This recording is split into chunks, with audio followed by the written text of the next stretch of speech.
This is the Corporation of Content Creating Capsuleers user interface introduction video. I'd like to thank y'all for watching. Well, suffering through this whole ordeal that is Eve's random setting locations and various symbols for what is an actual options menu. So what you're going to be seeing here is me adding or checking up on a few NPCs that I missed in the overview settings, so I add them to an overview that I've made. I re-export it and save it, so kind of provides good background on just like what you kind of need to do to like back up your overview in case you want to save it or whatnot. And then obvious resizing things for better visibility, because who needs a tag indication box the size of your freaking type?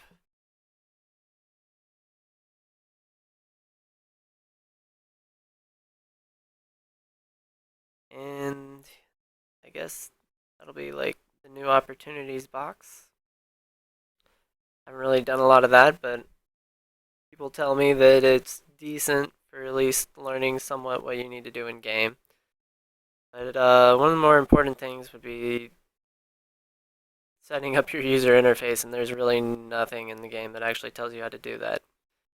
So the reason I move local over there in the top left, though, is so that you can see who's in system with you. It helps in known space, just so you can be like keep watch on any reds who jump in, or any other individuals you may want to keep track of.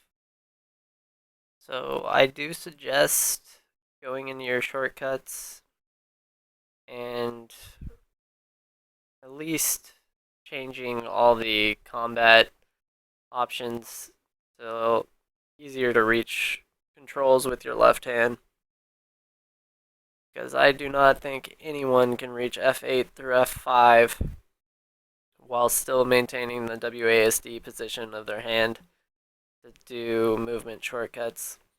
And then, yeah, I get into a few personal ones with probing where I like to have the num plus, num minus, the increasing and decreasing probe radius, and then P is probe. So, this makes it a little faster for me. I also greatly dislike the radial menu, so I just always max that out, so I never have it pop up on me when I'm clicking in space.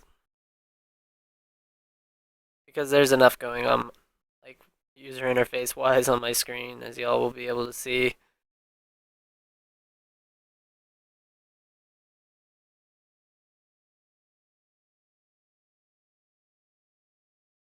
Alright, so I do like to have timestamp on to see like when chat boxes have come up. That's a calendar as well. And then on that calendar would be like your corporation or alliance's events if they post them on there. Um, I do not actually, this is a new training skill interface, so I don't actually start the skill training here. I just noticed that. Don't make that mistake. Press that little button to the left of save to actually start it. Once you have your skill training started, you are able to update it by just saving, so that's why I made that mistake. I actually did that last patch on me. As you'll notice, I'm suppressing the opportunities and messing with some of those settings regarding a little notification area in the top left, just to keep it a little more clear so I can have room for other things. You can move your notification history and change all those settings as well. Just gotta hover your mouse over there and hold it, left click over that symbol, as I failed to do, and then you can drag it like so.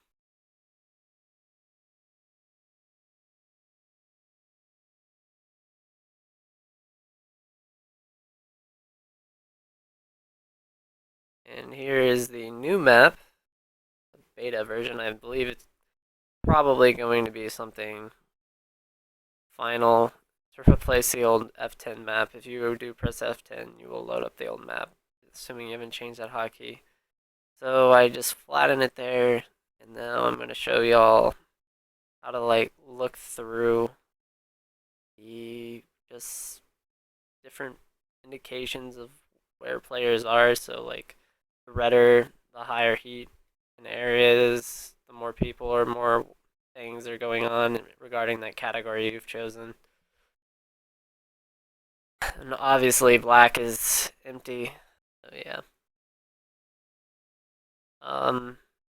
It's kind of showing you like there's a little thing. So when you warp, if you warp to a gate by pressing jump, you actually are not invulnerable as per usual when you warp because it will automatically align upon arrival.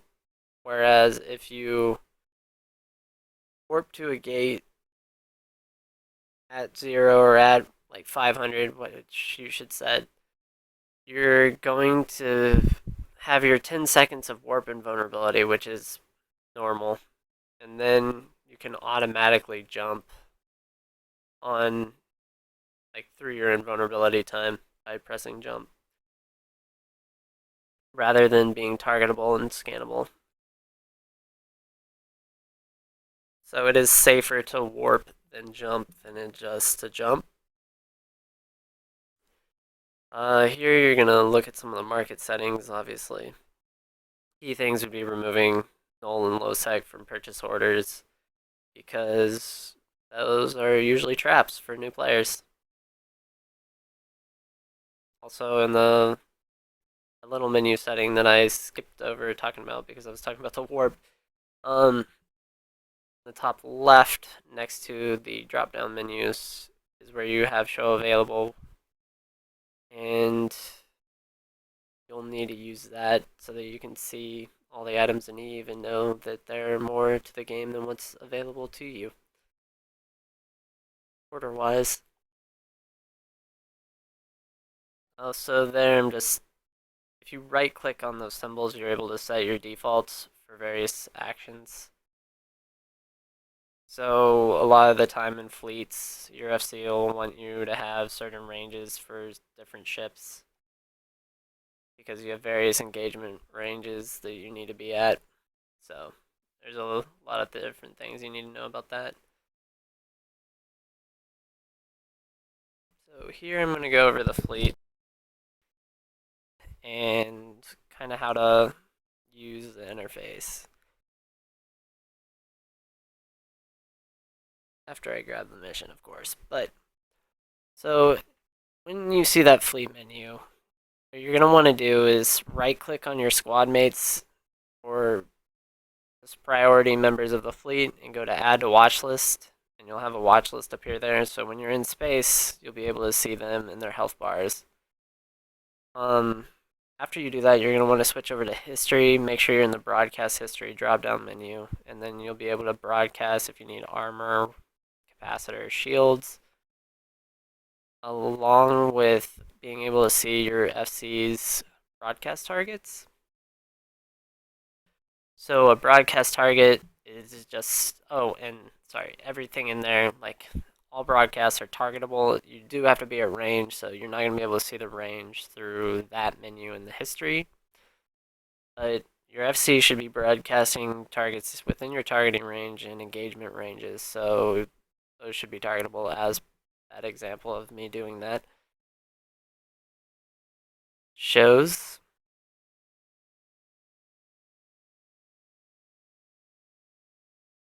And then you have me poorly engaging, but showing you kind of what the broadcast history targets look like. So you'll get a symbol over them and they'll be moved to the top of the list of targets, even if they are outside your normal sort mechanism or method.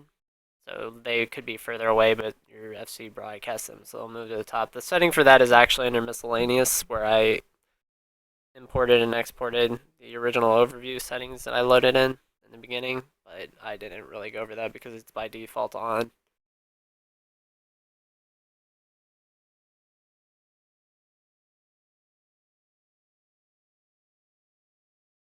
Oh, so this ship is super slow.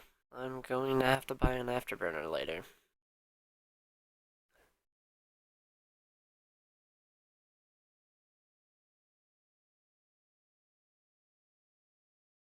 But yeah, you can kind of see in the bottom right, the HP bars. It's just Ares. It's not taking any hits. So that's a thing.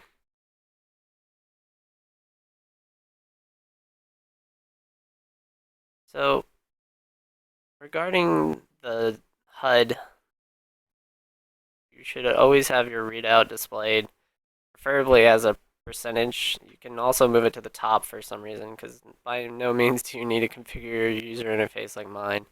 But you are going to want your thresholds to alert you.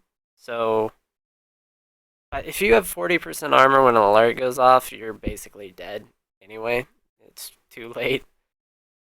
So I prefer to have them be at 95 so that you can actually be notified when you've been broken into and started needing reps, or just be aware of where your damage is in that category. Here you'll see me moving the notifications around, so damage is top right, and I moved just general notifications bottom left, since I like to typically be watching my health percentage and just any notifications about being scrammed, webbed, or anything like that comes up there.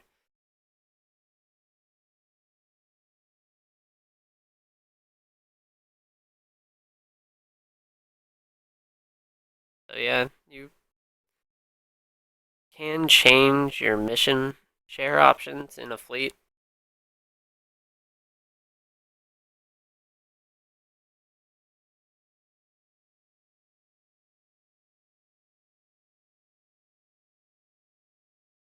But yeah, how I split that stack of ammo was you grab the ammo thing, hold shift, and drag it over to a new space. And here you have a bunch of buy all options and stuff for fittings. So there'll be a corporate save fittings if you join C3-Co, or pretty much any corp. And you would just go in the top left where it says personal fittings right now.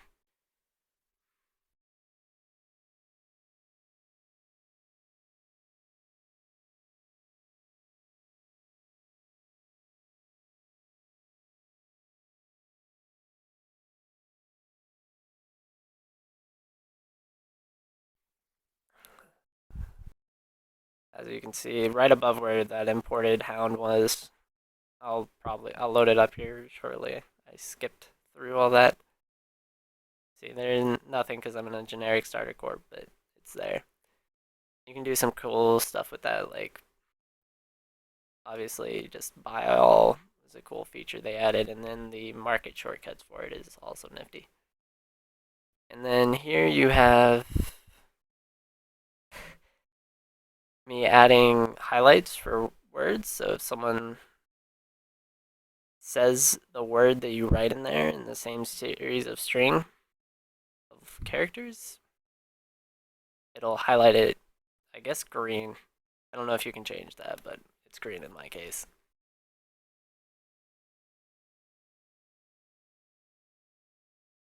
But yeah, you see me realizing I need an afterburner because this is going to take forever. And you do want to keep your box open just so you can check the size and make sure the placement's ideal for you.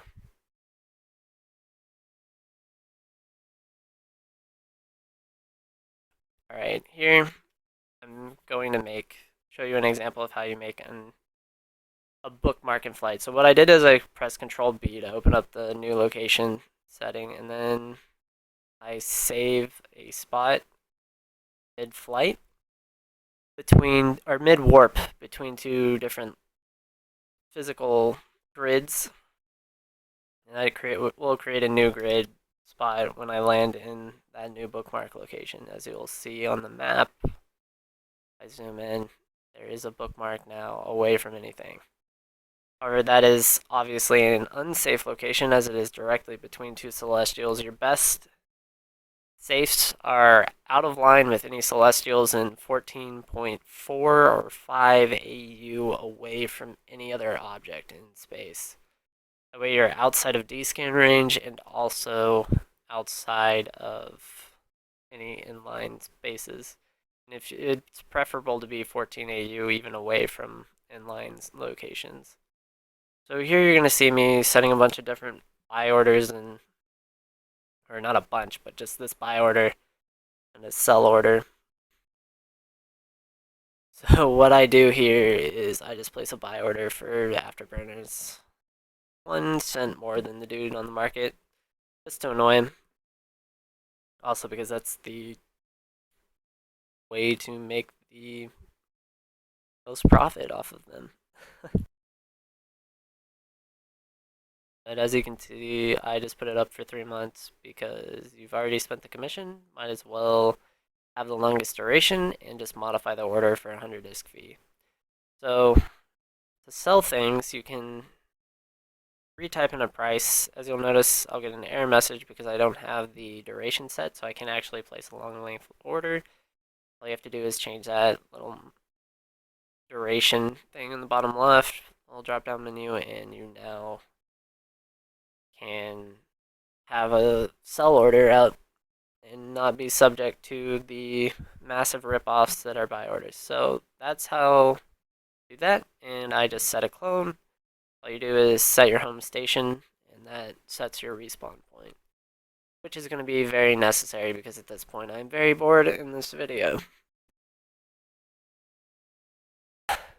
Because barring the riveting gameplay that is making a new character, and how fast this is going, this is a 50-minute play period, it is almost an hour. So yeah, to launch drones, you just have to drag the group of them out, which is why I have them in a organized category like light combat thermal, which is the size and damage type of the drone. And that's all you have to do to launch them. To inject skills, you just inject them after you buy the book, and then drag them into your menu and save it. But obviously, new characters can't have combat drones without training for like 4 hours. So the fight is on. Afterburner makes that a little quicker. So a thing to note is when you loot a mission item, don't die with it and don't let anyone else steal it because you will have no means of recovering said mission item if you lose the loot. So do not follow this example and suicide immediately after grabbing a mission item.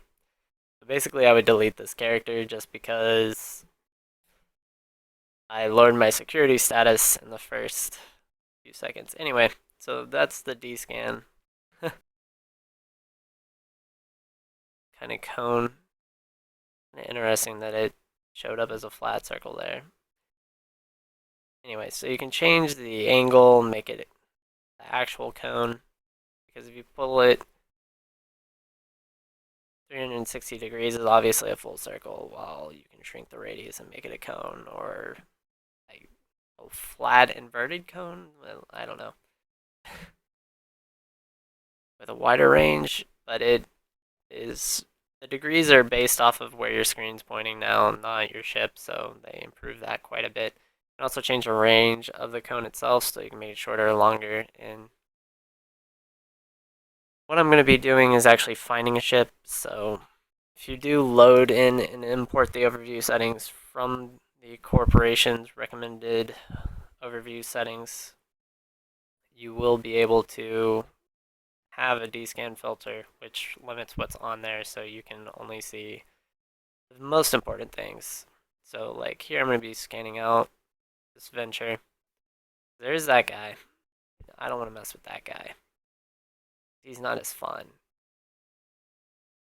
There's this guy.